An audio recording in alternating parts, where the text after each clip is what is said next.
Youth Maharashtra, महाराष्ट्राचा बुलंद आवाज।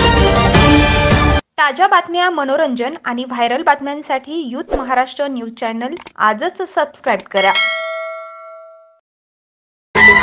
जय महाराष्ट्र।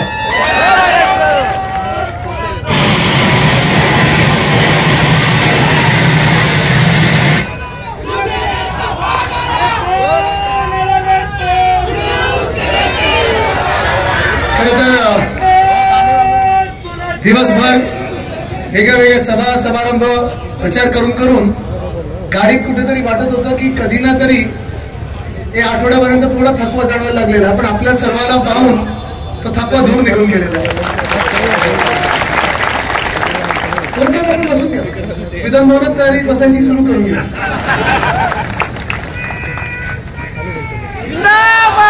आज उरणमध्ये आल्यानंतर जे वातावरण मला संपूर्ण महाराष्ट्रात पाहायला मिळत आहे की बाकी कोणालाही नाही, अपक्षांना नाही, जे वोट कटर आहेत त्यांना नाही, विरोधी पक्षाला नाही, तर मतदान हे फक्त आणि फक्त महाविकास आघाडीलाच होणार आहे, मशालीला होणार आहे हे दिसायला लागलेलं आहे। अर्थात मशाल तिथे मशाल, हात तिथे हात, तुतारी तिथे तुतारी, पण आपलं हे चित्र हे संपूर्ण महाराष्ट्रात दिसत आहे।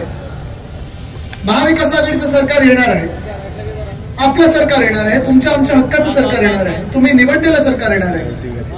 आज पुन्हा एकदा आपल्याला विचारत आहे की उरण मतदारसंघ महाविकास आघाडीच्या बाजूने उभा राहणार की नाही राहणार? जे येणारं सरकार आहे त्याच्यात आपल्याला स्थान मिळणार की नाही मिळणार? जे सत्ताधारी पक्ष आहे त्याच्यातला एक आमदार उरणचा असणार की नसणार?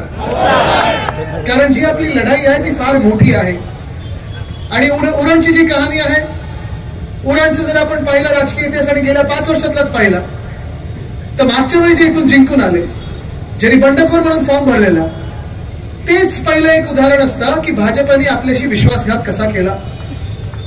आणि स्पष्टपणे त्यांनी विश्वासघात केला, म्हणजे निवडणूक आपल्या सोबत लढत असताना आपल्या सोबत विश्वासघात केला, एक बंडखोर उभा केला, त्याच्या मागे उभे राहिले आणि कुठे ना कुठेतरी जनतेला फसवून मत मिळवण्याचा प्रयत्न केला।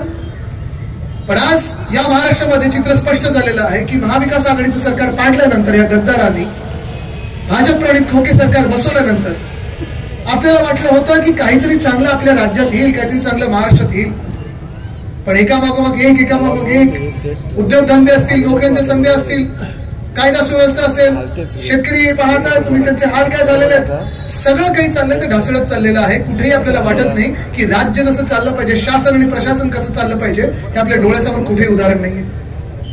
हा जो इथे अटल सेतू झालेला, त्याचं नाव अटल सेतू दिलंय, त्याचं आधी नाव मुंबई ट्रान्स हार्बर लिंक होतं, MTHL होतं। उरणला मुंबईच्या अजून जवळ आणलेलं आहे, जोडून घेतलेला आहे। मला तो कार्यक्रम आठवतो, कारण 2020च्या जानेवारीमध्ये उद्धव साहेबांनी त्याचं गर्डर लॉन्चिंग केलं होतं। मुख्यमंत्री उद्धव बाळासाहेब ठाकरे असताना आपण त्याचं पहिलं गर्डर लॉन्चिंग केलं होतं आणि त्यानंतर प्रत्येक महिन्यात मी होतो, अनेकदा माझ्यासोबत सचिन भाऊ आले, मनोहर शेठ कधी कधी असायचे, आम्ही सगळेच येऊन प्रत्येक महिन्यात पाहणी करायचो की काम कुठपर्यंत झालंय, पण कामाचा वेग कसा असायला पाहिजे। मी हे खास करून सांगतो कारण आपल्या डोळ्यात देखत तो रस्ता बनलेला, कारण आपल्याला हा मुंबईच्या जवळ आणणारा एक रस्ता आहे, हा जो पूल झालेला आहे, आपल्या सर्वांना आपल्या हक्काची मुंबई, तुमची राजधानी मुंबई, आपल्या सर्वांची राजधानी मुंबई, या राज्याची मुंबई याच्या जवळ आणणारा हा रस्ता आहे। आपलं सरकार असेपर्यंत 82% काम झालं होतं। आपलं सरकार जून 2022 मध्ये पाडलं या गद्दारांनी आणि तेव्हापासून एकनाथ शिंदेकडे हे खातं आहे। 2022 पासून 2024 पर्यंत हे काम पूर्णच झालं नव्हतं का? तर कुठे ना कुठेतरी यांना कॉन्ट्रॅक्टर बदलायचं होता, कुठे ना कुठेतरी यांना पैसे वाढून घ्यायचे होते, प्रत्येक कामात एस्केलेशन, आणि तुम्ही ते जवळून पाहिलेलं आहे। कारण कॉन्ट्रॅक्टर्स म्हटलं, रस्त्याची कामं म्हटली, ग्रॅव्हल खडी म्हटलं की साधारण हा मतदारसंघ लोकांच्या डोळ्यासमोर येतो, पण ज्या प्रकारे काही आवडत्या कॉन्ट्रॅक्टरना पुढे आणलं जातंय, बाकीच्या कॉन्ट्रॅक्टरना छळलं जातंय, खडीचा घोटाळा जो झाला मध्ये, स्थानिक जनतेला हैराण केलं जातंय, स्थानिक जनतेच्यावर पाकिटमारी होते, ह्याच्या विरोधात आपण गेले 2 वर्ष लढा दिला। तो लढा जो 2 वर्ष आपल्या डोळ्यासमोर होता, आपण प्रत्येक महिन्यात वाट पाहायचो की सर्वोच्च न्यायालय आता तरी निकाल देईल, आता तरी निकाल देईल, अगदी डोकं फोडून झालं आपल्या तिकडच्या दारी, अजून निकाल काही आला नाही, जेव्हा येईल तेव्हा येईल। पण आज उद्धव साहेब स्वतः असतील किंवा आम्ही सगळे असू, शिवसेना उद्धव बाळासाहेब ठाकरे पक्ष असेल, राष्ट्रवादी काँग्रेस शरदचंद्र पवार पक्ष असेल, काँग्रेस असेल, आम्ही सगळे आपल्या दारी आलोय, आपल्या अदालतीमध्ये आलोय न्याय मागायला. खरोखर आलोय.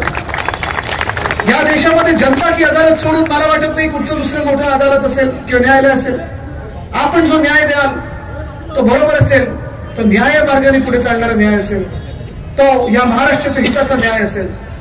2 वर्ष वाट पाहत होतो आणि 2 वर्ष वाट पाहत असताना निवडणुका कधी लागतील.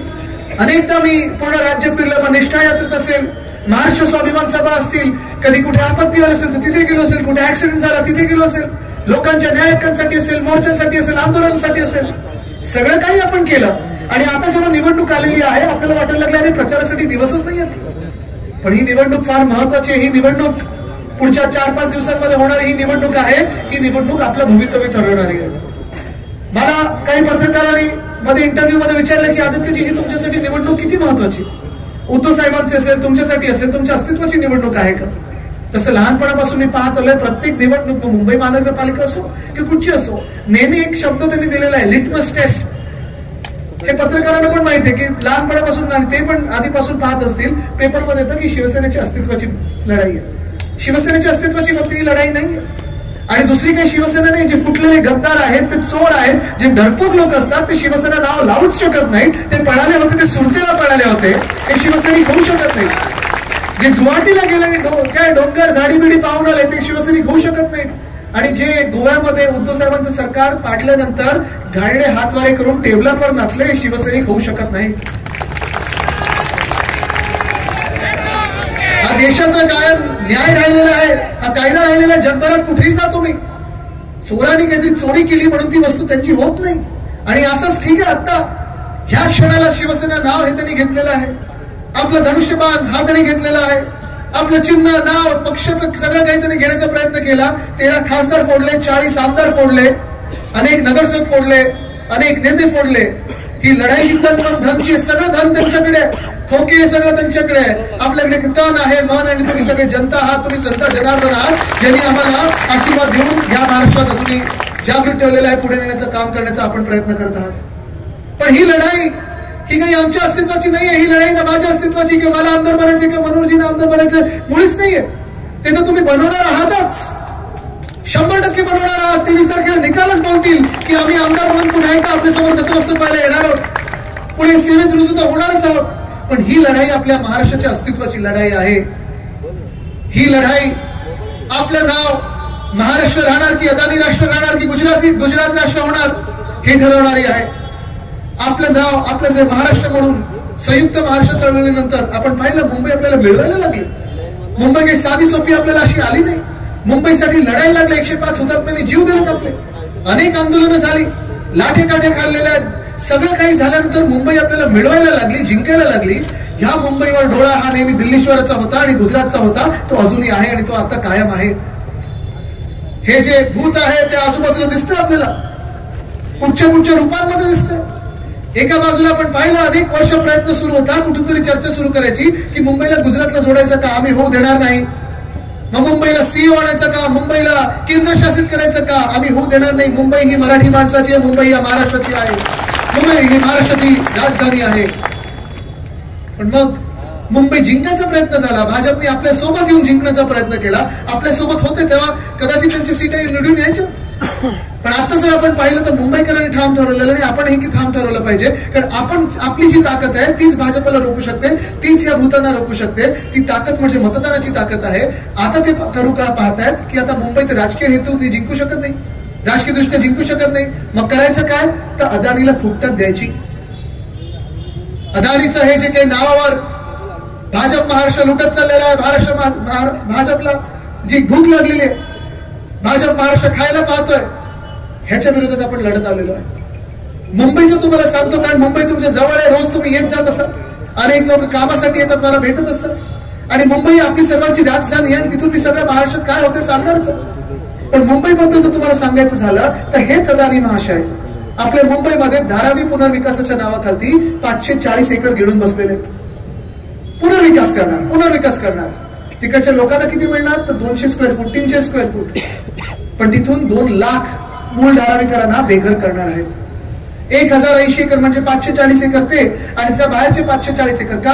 ट्रान्झिट कॅम्प बनवायचे, मिठागरं पाहिजेत, मुलुंडमध्ये जागा पाहिजे, मठमध्ये पाहिजे, एरंगलमध्ये पाहिजे, आम्हाला कोळीवाडा पाहिजे, आम्हाला सगळं काही पाहिजे. 540 आणि 540 एकर 1080 एकर फुकटात त्यांना मुंबईत मिळालेत. इथे अनेक लोकांची स्वप्न असतील की मुंबईत आपलं स्वतःचं हक्काचं घर असावं. आहे ना? कोणाला मुंबईत घर घ्यायचं? चला उद्या तुम्ही या मुंबईमध्ये मंत्रालयात जा आणि सांगा की माझं आडनाव अदानी नाहीये, माझं नाव अमुक अमुक आहे, मला मुंबईत तुम्ही 1 स्क्वेअर फूट मोफत द्या, फुकटात द्या. देणार कोणी तुम्हाला? देणार कोणी? नाही देणार लोक. कारण मुळात आहे ना, आपल्या मराठी माणसाला असेल, आपल्या मूळ मुंबईकरांना असेल, आपल्या सर्वांना असेल, मुंबईपासून जेवढंही दूर करता येईल तेवढं करायचं आहे. कारण मुंबई या लोकांना गिळायची. 1080 एकर म्हणजे झाले किती? ठीक आहे ना, तुम्हाला घ्यायचे ना 1080 एकर, पैसे द्या मुंबई महानगरपालिकेला, पैसे द्या आमच्या राज्य सरकारला, जे काही बनतं तुमचं देणं लागतं ते द्या तुम्ही, आणि ह्या तिजोरीला तुम्ही वजन द्या. आम्हाला कोणालाही 1 रुपया देऊ नका, पण माझ्या महाराष्ट्राच्या जनतेचे जे पैसे आहेत ते तुम्ही लुटू नाही शकत. माझ्या महाराष्ट्राची जी जमीन आहे, माती आहे, याला तुम्ही खाऊ शकत नाही. तिथे मी नडणार म्हणजे नडणार. ही लढाई आपली, ती लढाई महत्वाची ठरते. चुकून या राज्यामध्ये भाजपचं सरकार बसलं, एकनाथ शिंदेचं सरकार बसलं, गद्दारांचं सरकार बसलं, तर मग मी जे सांगतो ते खरं होईल. महाराष्ट्राचं नाव हे अदानी राष्ट्र करतील, कारण हे ना नुसतं अदानीला मुंबईत सीमित ठेवायचं नाहीये. आता कोकणामध्ये कुठेतरी धरण बांधायला, कोल्हापूरमध्ये अजून काहीतरी एक तलाव खायला, कुठेतरी हायड्रोचा पॉवरचा प्लांट, कुठेतरी एअरपोर्ट, हे सगळं हळूहळू अदानीमय करत चाललंय. तिथे तर आलंच ना नवी मुंबई एअरपोर्टमध्ये. पण मला तुम्ही सांगा, ह्यांचा जो महाराष्ट्र द्वेष आहे, भाजपच्या मनाचा महाराष्ट्र द्वेष आहे, जे महाराष्ट्रद्रोही भाजपवाले आहेत आणि एकनाथ शिंदे आहेत, या लोकांच्या मनात एवढा द्वेष आपल्या महाराष्ट्राबद्दल की साधं नामकरण पण करत नाहीत आपल्या एअरपोर्टचं.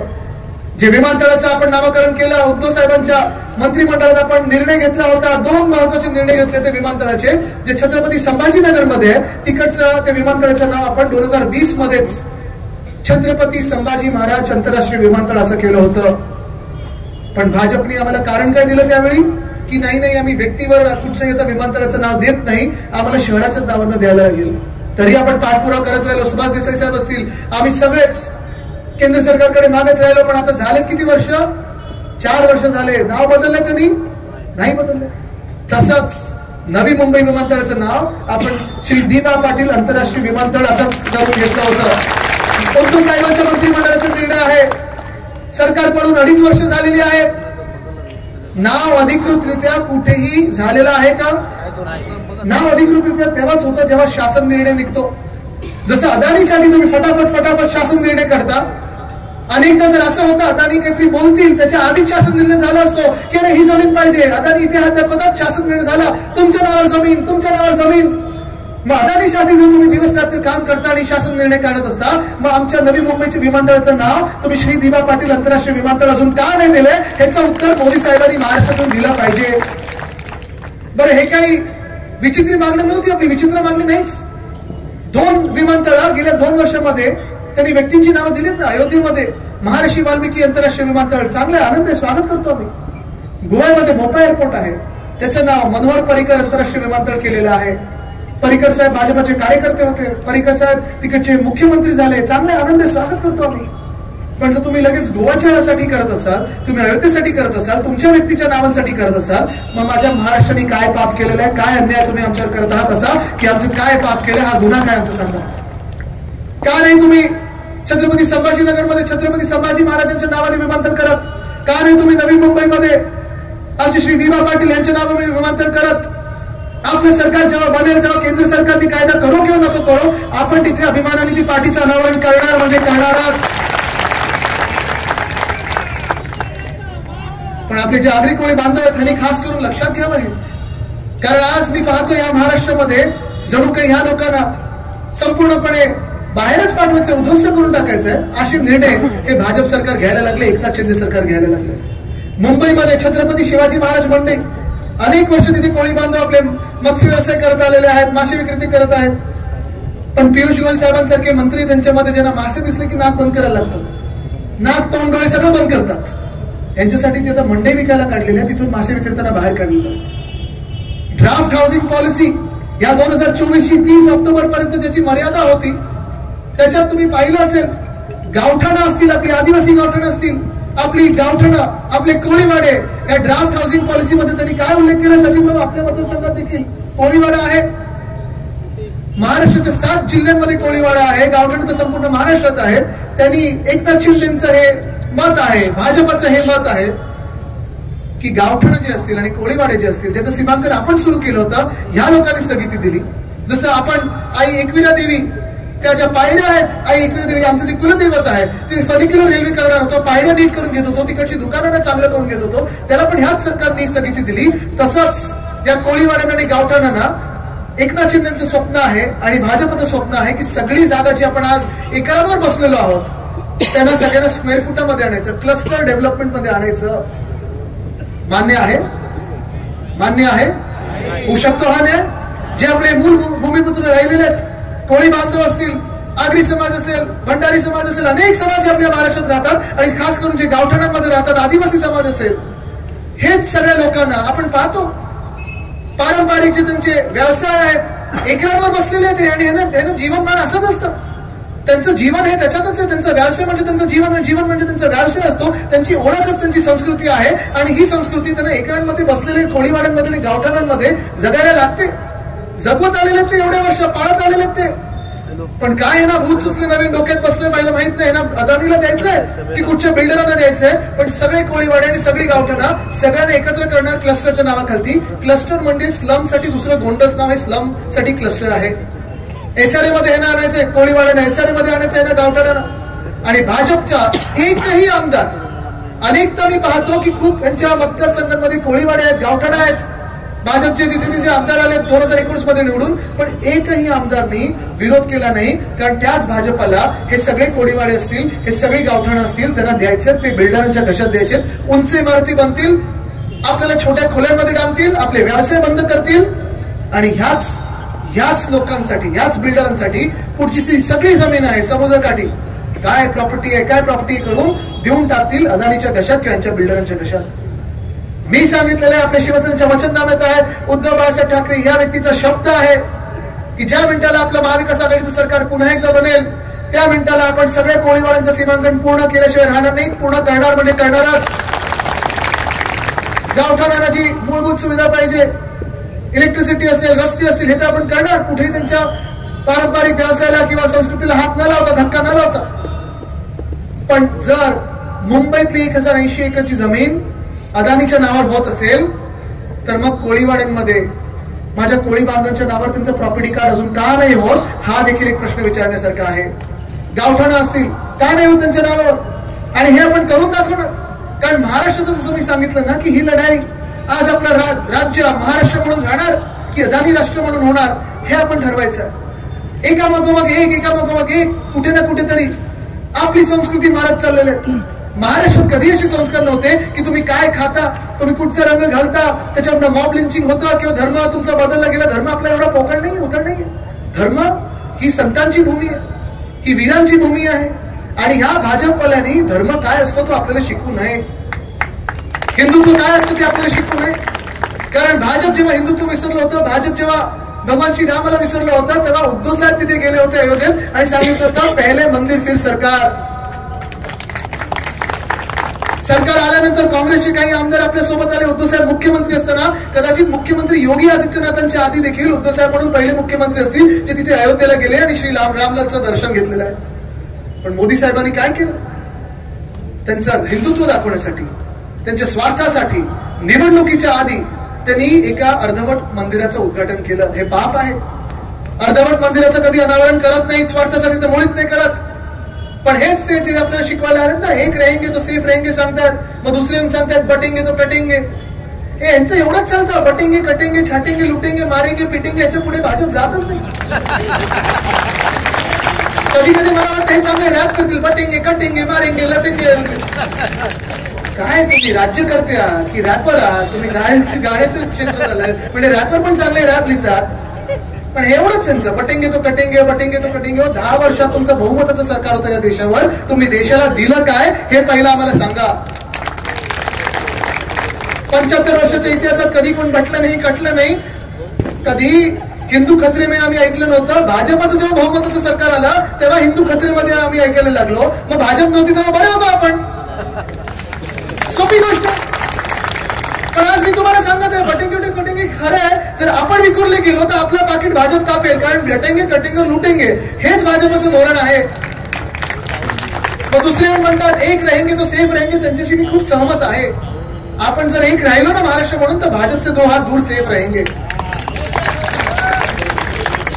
कारण या देशामध्ये खास करून 2013 पासून तुम्ही अभ्यास करा. हरियाणाचा करा, राजस्थानचा करा, गुजरातचा करा, महाराष्ट्राचा करा, अनेक राज्यांचा करा. तिथे प्रत्येक राज्यामध्ये जिथे जिथे भाजप राज्य सरकार त्यांनी स्थापना केली आहेत त्या राज्यांमध्ये यांनी दंगली घडवल्या आहेत. त्या नुसतं हिंदू मुस्लिम नाही तर हिंदूंमध्ये जातींमध्ये पण, पोट जातींमध्ये पण. मग कोणातरी कुठे आंदोलनं बसव, त्याच्या विरुद्ध दुसऱ्याला कोणातरी उठव, ठिणगी पडायची, दंगली घडून आणायच्या. आणि मग हे सगळं केल्यानंतर भाजप येतं आणि जिंकून जातं. पुढे त्या राज्याचं काय होतं हे आपल्याला कधीच पुढे ऐकू येत नाही. आज आपण पाहतोय महिलांसाठी जे भाजपनी मध्यंतरीच्या काळात 1500 रुपये हे एकनाथ शिंदे भाजप देणार होते. 2 महिन्यापूर्वी स्कीम सुरू केली आहे. कधी स्कीम सुरू केली? 2 महिन्यापूर्वी. म्हणजे लोकसभेत त्यांचा पराभव दिसलाय ना, महाराष्ट्रात हरणार हे दिसलं, त्यानंतर ही स्कीम सुरू केलेली आहे. किती देणार होतो आता? किती देतात आता? येत नाहीत. तुम्हाला काय माहिती म्हणजे पण आता येत नाही. आणि यायचे किती? 1500. बघा भाजप आणि एकनाथ शिंदे किती मोठे जादूगार आहेत. तुम्हाला दाखवतो एका मिनिटात. आता किती देतात हे? 1500. बरोबर आहे ना? आता तुम्ही जरा 2014 मध्ये जा, किती देणार होते प्रत्येकाला? आणि फक्त महिलांना देणार की सगळ्यांना देणार होते? आता डोळे मिटा, मोजा 10 वर्ष मोजा आणि 2024 मध्ये परत या. आता किती झाले? म्हणजे जे 15 लाख देणार होते ते 1500 वर आलेले आहेत.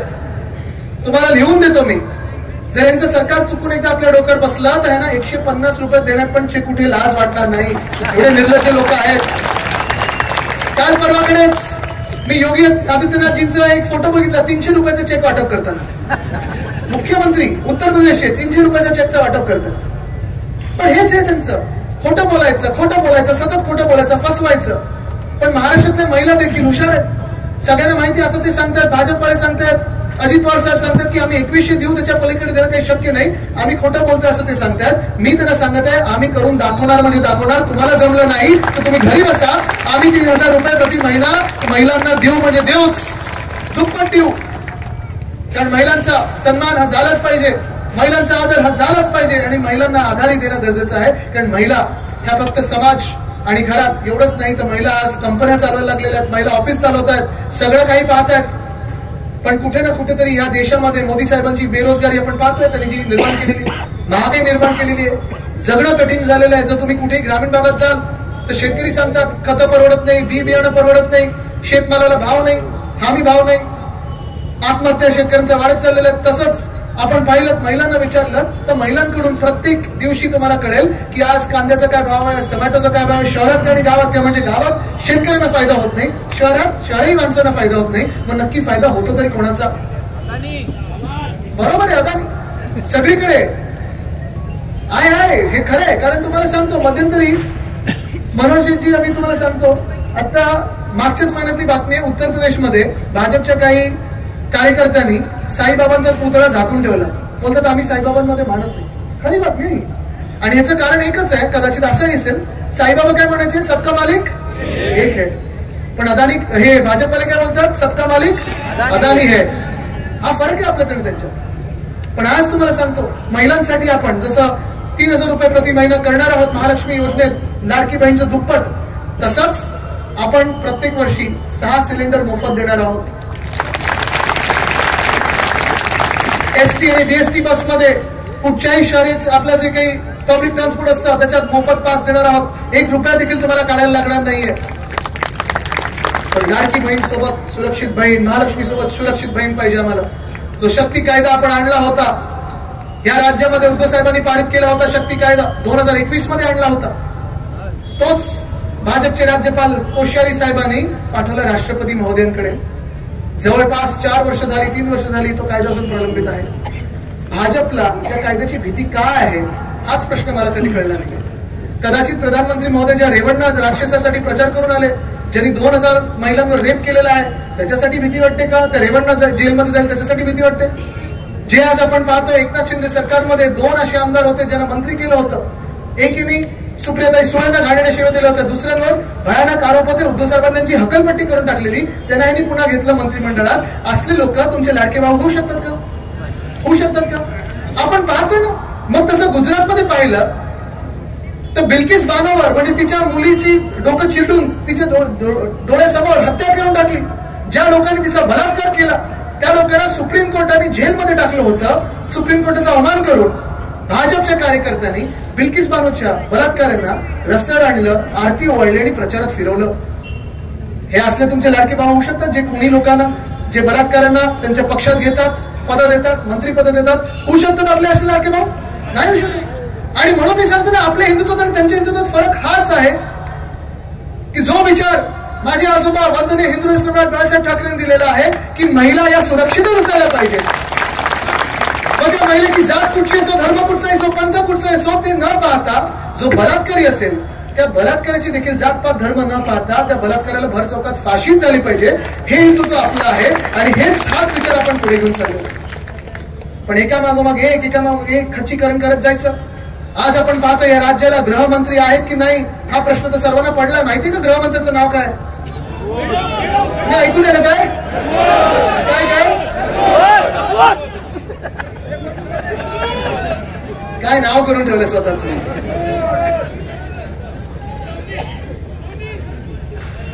आज त्यांनी स्वतःला विचारलं पाहिजे की हे नाव त्यांचं एवढं बदनाम कसं झालं. कारण या महाराष्ट्रामध्ये गेल्या 2 वर्षांमध्ये जसं दंगल घडवण्याचा प्रयत्न झालाय, समाजामध्ये असेल, जातींमध्ये असेल, धर्मांमध्ये असेल, तसं महिला असुरक्षित झालेल्या आहेत. प्रत्येक शहरामध्ये कुठेतरी एफआयआर घेतली असते, कुठे नसते घेतली. ते बदलापूरमध्ये जी घटना झाली, किती दिवस एफआयआर घेतली नव्हती?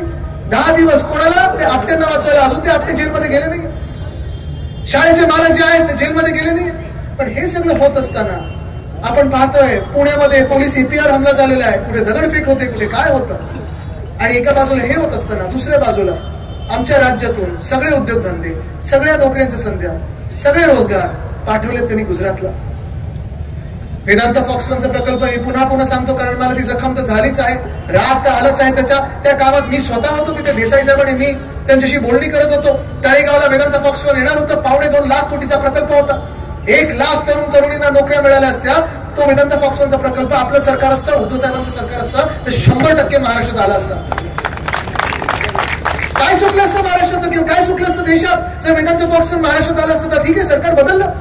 भाजपने स्वतःचं सरकार बसवलं. घटनाबाह्य जरी असलं, महामानव डॉक्टर बाबासाहेब आंबेडकरांचा अपमान करून जरी त्यांनी सरकार बसवलं असेल तरी चला 1 मिनिट मी मानून घेतो की तुम्ही या राज्याच्या भल्यासाठी बसवलं असेल. पण हेच सरकार जे तुमचं बसलं, खोके सरकार, धोके सरकार, घटनाबाह्य सरकार, गद्दारांचं सरकार, चोरांचं सरकार, यांनी अशी काही चोरी केली, असं काही एकदम राजकीय अस्तित्व निर्माण केली की सगळे उद्योग एकामागोमाग एक, जसं सरकार पलटी झाला तसं गेले हे सगळे गुजरातला. एअरबस स्टार्टअप मागच्याच आठवड्यात आपल्याकडे निवडणुका घोषित झाल्यानंतर देखील प्रधानमंत्री महोदय ते गेले तिथे बरोड्यामध्ये आणि तिथे रोड शो काढला. कशासाठी? तर तिथे एअरबस स्टार्टअपचा प्रकल्प आलाय. कोणी उद्योग मंत्री पण असा रोड शो काढत नाही कुठचा मोठा प्रकल्प स्वतःच्या जिल्ह्यात आल्यानंतर. पण त्यांना खुशी ह्या गोष्टीची होती, त्यांना सुख ह्या गोष्टीचं होतं की बघा महाराष्ट्रातून उद्योगधंदा कसा पळवला आणि नेला आम्ही गुजरातला. मुंबईमध्ये इंटरनॅशनल फायनान्शियल सर्व्हिसेस सेंटर जे आपल्या हक्काचं होतं, आपल्या मुंबईमध्ये होतं, ते पळवलं त्यांनी गिफ्ट सिटीला, सुरतला. इकडचं डायमंड बॉर्स पळवलं सुरतला. मेडिकल डिव्हाइस पार्क असेल, बल्क ड्रग पार्क असेल, सोलर एनर्जी इक्विपमेंट पार्क असेल, 5 लाख रोजगाराच्या संध्या यांनी पळवल्यात गुजरातला. हे तर प्रायव्हेट क्षेत्रातलं झालं. स्पर्धा परीक्षांचा गोल्ड तुम्हाला माहिती आहे. अनेक तरुण मुलं मुली कधी पुण्यात बघतो, कधी कुठेतरी बघतो. आंदोलन करायला लागतं, एमपीएससीच्या समोर आंदोलन करायला लागतं. तहसीलदारची परीक्षा मार्क 200 मिळाले, कोणाला 250. आयएस कोण झाला, आयपीएस कोण झाला, बदली पोस्टिंगसाठी पैसे द्यायला लागतात. पोलीस क्वार्टर खराब हालतमध्ये, रिटायर्ड पोलीसवाल्यांकडे लक्ष द्यायला कोणी नाही. जे रिटायर्ड सरकारी कर्मचारी आहेत त्यांची जुनी पेन्शन योजना जी आपण सुरू करणार आहोत ती ह्या लोकांनी बंद करून ठेवलेली आहे. पण आज या महाराष्ट्रामध्ये जर काही गरज असेल आपल्याला ती एकाच गोष्टीची आहे, रोजगार रोजगार रोजगार रोजगार निर्मिती ही झालीच पाहिजे. तरुणांचा जो आज मी पाहतोय जे हाल झालेले आहेत, त्रस्त आहेत तरुण, फिरतात सगळीकडे. कोणी रोजगार देतं का, कोणी रोजगार देतं का? पण हे सरकार आहे रोजगार. थंड बसलेलं आहे, कोणाला काही पडलीच नाही, कारण स्वतःचे खोके झालेले आहेत, दुसऱ्याला धोके देऊन झालेले आहेत, स्वतःला मंत्रीपद मिळालेली आहेत, चांगले संतुष्ट बसलेले आहेत. मग निवडणूक आले की पैसे फेको, तमाशा देखो, हे सगळं त्यांना माहिती.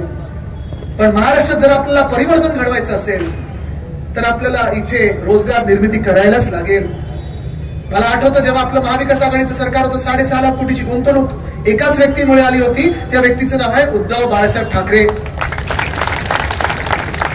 आणि फक्त काही उद्योगपतींचा विश्वास होता त्यांच्याबरोबर नाही, तर उद्योग आणि कामगार या दोघांचाही विश्वास उद्धव साहेबांवर आहे. कारण जर उद्योग असले आणि उद्योगपती असले तर कामगार असतात, कामगार असले तर उद्योगपती असतात. या दोघांचं संतुलन हे उद्धव साहेबांना बरोबर जमलं होतं. कुठेही काळे शेतकरी कायदे आपण आणणार नाही आणि कुठेही जे कामगार कायदे केंद्र सरकारला जे आणायचे, जे टेम्पररी वर्कर्स वाढवायचे त्यांना, ते आपण आणू देणार नाही, ही शपथ आपण घेतलेली आहे. आणि म्हणून या राज्यामध्ये स्थिर सरकार आणणं गरजेचं आहे, तरच कुठेतरी स्थैर्य आपल्या या औद्योगिक क्षेत्रात येईल.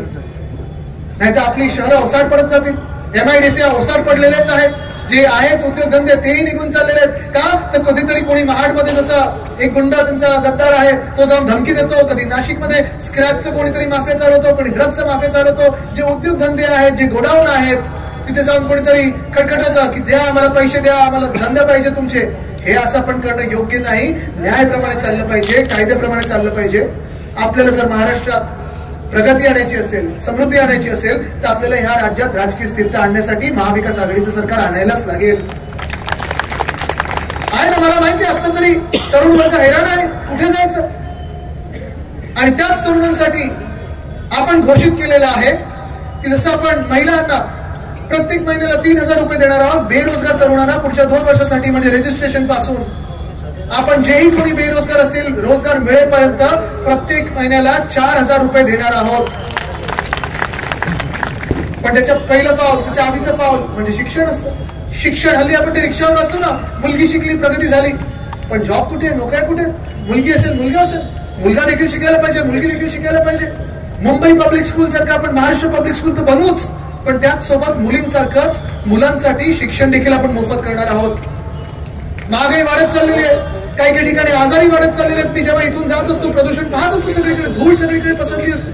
कधी काच खालती केली तर हात पूर्ण असं ते काही सिमेंट आणि धूळ लागते.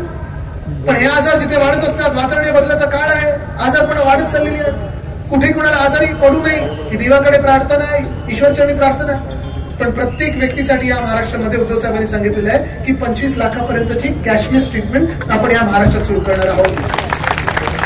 पण हे सगळं करायला आपल्याला ताकद पाहिजे, कारण हे सगळे येणार भाजपवाले आणि आपल्याला विखुरण्याचा प्रयत्न करणार, आपल्याला सांगणार की आमचं हिंदुत्व पहा, त्यांचं हिंदुत्व पहा. काल परवाकडेच अमित शहाजी आले, नरेंद्र मोदी साहेब आले, त्यांनी काय सांगितलं, त्यांनी काँग्रेसवाल्यांना चॅलेंज दिलं होतं की स्वातंत्र्यवीर सावरकरांबद्दल किंवा शिवसेना प्रमुख वंदनीय हिंदू सम्राट बाळासाहेब ठाकरेंबद्दल 2 शब्द बोला. अहो, जेव्हा मुंबईत राहुल गांधी आले होते तेव्हा ते छत्रपती शिवाजी महाराज पार्कवर गेले होते, तिथे मोठ्या साहेबांचे ते स्मृतीस्थळ आहे, तिथे नतमस्तक झाले होते. पण तुम्ही आम्हाला हे सगळं विचारण्याशिवाय, आणि आम्ही तुम्हाला सांगतोच ना की आम्ही सगळे म्हणतो या मंचावर की स्वातंत्र्यवीर सावरकर असतील किंवा माझे आजोबा वंदनीय हिंदू सम्राट बाळासाहेब ठाकरे असतील, नुसतं महाराष्ट्राच्या मातीत नाही तर जगाच्या पाठीवर कुठेही जातो तर त्यांच्यासमोर आम्ही नतमस्तक होतोच, आदर आहेच. पण तेही आज वरतून कुठून तरी आपल्यावर बघत असतील की हा माझा महाराष्ट्र काय करणार आहे. मी मोदी साहेबांना विचारते, हे सगळे चॅलेंज देण्यापेक्षा तुम्ही आम्हाला सांगा, जे तुम्ही एकनाथ शिंदेला सांगितलं होतं की वेदांता फॉक्सकॉन पेक्षा मोठा प्रकल्प तुम्ही आम्हाला देणार आहात, तो का नाही दिला असून 2 वर्ष झाली.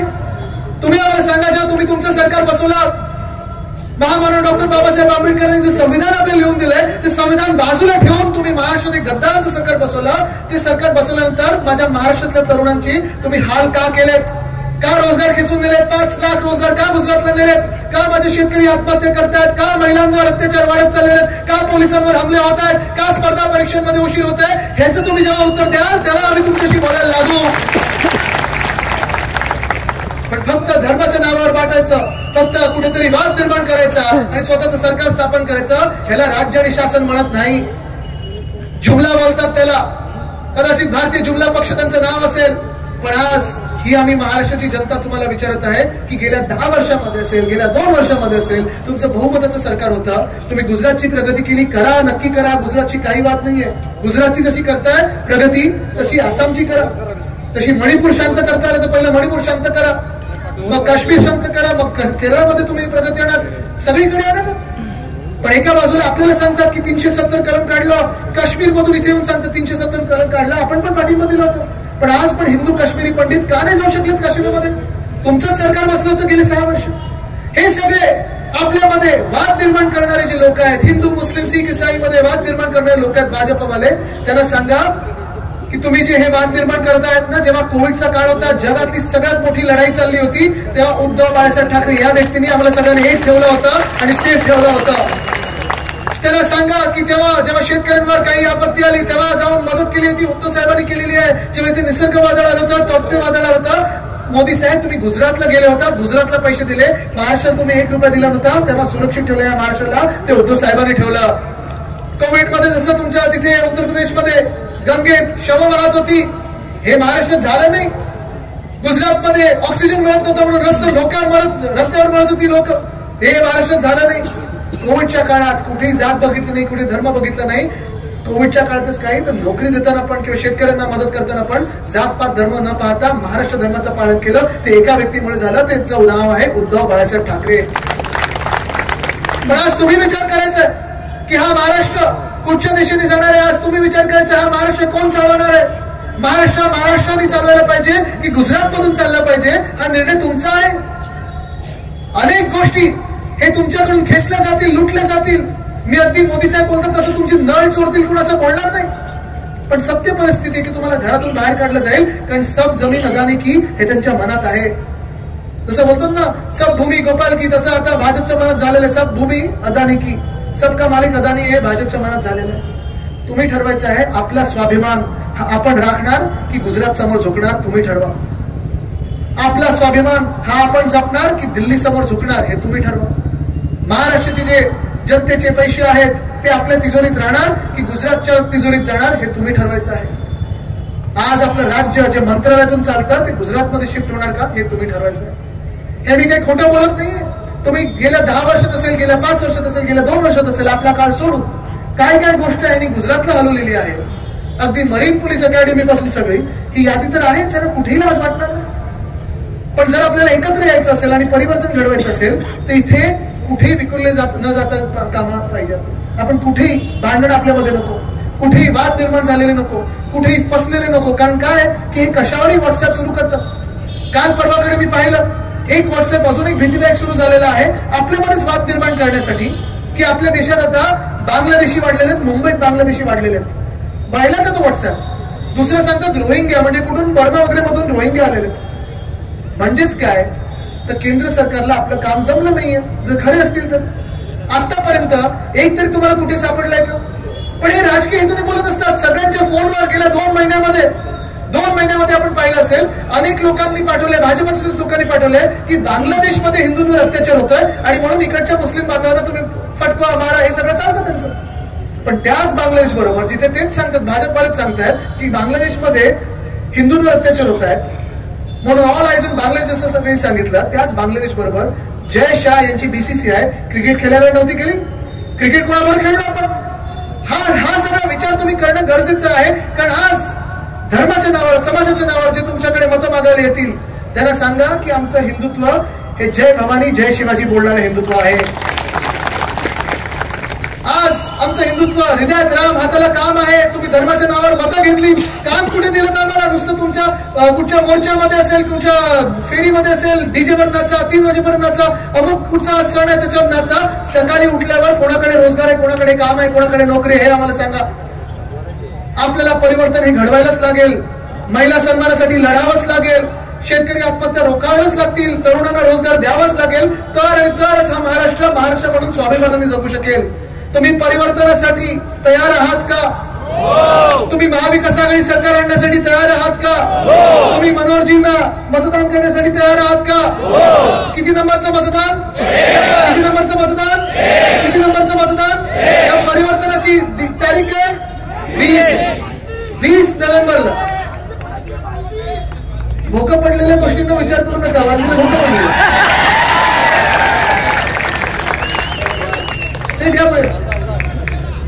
जर हे ना विधान भवनात पुन्हा एकदा पाठवायचं असेल, यांचं काम मी पाहिलेलं. मी मंत्री असताना त्या प्रत्येक आठवड्यात उरणचं काही ना काहीतरी मला सांगायचे की इथे विकास काम झालं पाहिजे, तिथे विकास काम झालं पाहिजे. उद्धव साहेब मुख्यमंत्री असताना देखील अनेकदा फंड आणलेला आहे. त्यानंतर जेव्हा सचिन भाऊ एमएलसी झाले त्यांच्याकडून पाठपुरा करून फंड आणलेला आहे आणि एकदा मला उद्घाटनासाठी त्यांनी बोलवलेलं आहे. जर ह्यांना अधिकृतरित्या निवडून द्यायचं असेल आणि महाविकास आघाडीचं सरकार पुन्हा एकदा या राज्यात आणायचं असेल तर आपली निशाणी कुठची? निशाणी कुठची? निशाणी कुठची? निशाणी कुठची? निशाणी कुठची? सगळ्यांनी सांगा निशाणी कुठची? 30 तारखेला कुठच्या निशाणी मतदान करणार? मशाल मशाल मशाल मशालीवर मतदान करा आणि या महाराष्ट्रातला अंधार दूर करा. धन्यवाद. जय हिंद, जय महाराष्ट्र, वंदे मातरम.